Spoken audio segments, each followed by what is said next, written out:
Welcome back. The National Employers Association of South Africa has called NUMSA strike premature and irresponsible. Gerhard Papenfus, Chief Executive at the National Employers Association of South Africa, maintains that agreements where employers are muscled into deals which they cannot afford end up increasing unemployment, poverty and inequality. He joins us now in studio with his perspective. Gerhard, thanks so much for your time today. So you've labelled possible strike action within this sector premature and irresponsible. Why? What's the level of engagement been like between the parties so far? Very constructive. But, you know, unions come into negotiations with a wish list, and it takes you a couple of months to work through the wish list. And when you eventually get to the essential stuff, that's when you really start negotiating. We actually got to the essential stuff, which we knew from the outset which is the essential stuff only now. So, two things happened. The one is that NUMSA said in the beginning of June that they will strike on the 1st of July. So, you know, time caught up with them. And but when we got to the real point of negotiations, they ended it. What's the essential stuff, Gerhard? Well, the essential stuff from NUMSA's point of view, I believe, is wages. I think that's the big thing. But this industry is already far too expensive. We've priced ourselves completely out of the market. This industry is 40% more expensive than the motor industry, for instance, and 38% more expensive than the road transport industry, and that's just on wages, not the add-ons. So, you know, we think, and from the NEASA's point of view, is that we can't only negotiate on wages. We need to talk about two very important things. The one is we need to negotiate a lower entry-level wage for newcomers. This industry do not employ anymore at all. Biggest industry, and according to NUMSA a month or two ago, at the outset of the negotiation, said that the industry has lost 250,000 jobs in the last 5 years. General Secretary said the industry lost 750,000 jobs over a longer period. We owe it to the industry to negotiate a lower entry-level wage. And secondly, we must make this thing more flexible. Collective bargaining's biggest problem is the inflexibility of the system. It drives away employers, put a breakage completely on employment, and we cannot compete with the world. We are finding ourselves in a global economy, and we've outpriced ourselves. So we must do something radical. Well, Gerhard, as NUMSA says, it's not about economic sabotage, but a fight for a living wage. And I mean, I think you could argue that wages in some sectors are still quite low. You yourself said structural defects in the industry. Are we looking at productivity here? Do we need a more productive workforce that we can afford to pay a living wage in order to become competitive? This industry is expensive, you know, and people will always argue they are earning too little.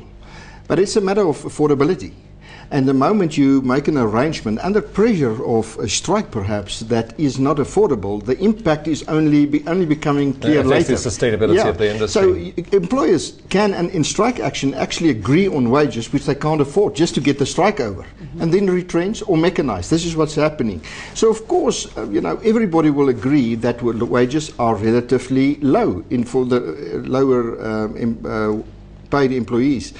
But, you know, we can only do what is affordable, and affordability is determined by customers and the global market. If the product I manufacture is too expensive here, I will get on a plane and go and manufacture it in China and import it. This is what's happening.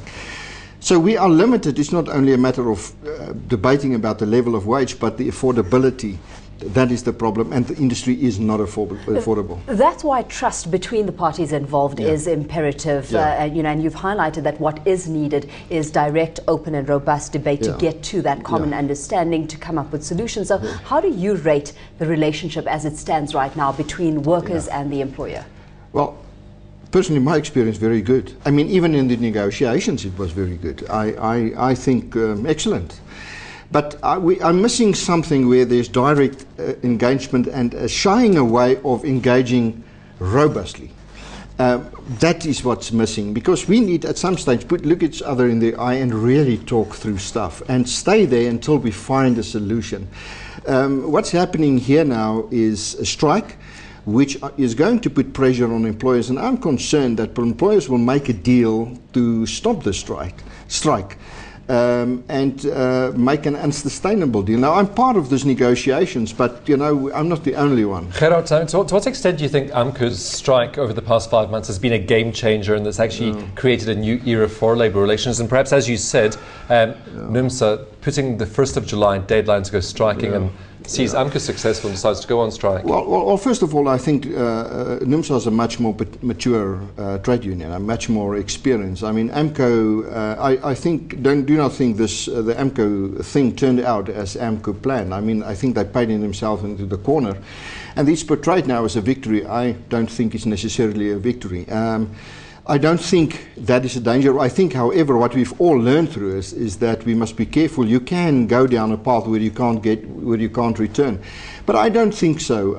I think the platinum industry has taught us something, that there's only losers in that equation, and I think there's actually no appetite. Well, not a large appetite, huge appetite from workers for the strike. The workers on the ground tell employers, we don't want to strike. So the question is, if the strike is called, to what extent will workers be victimized and intimidated to strike?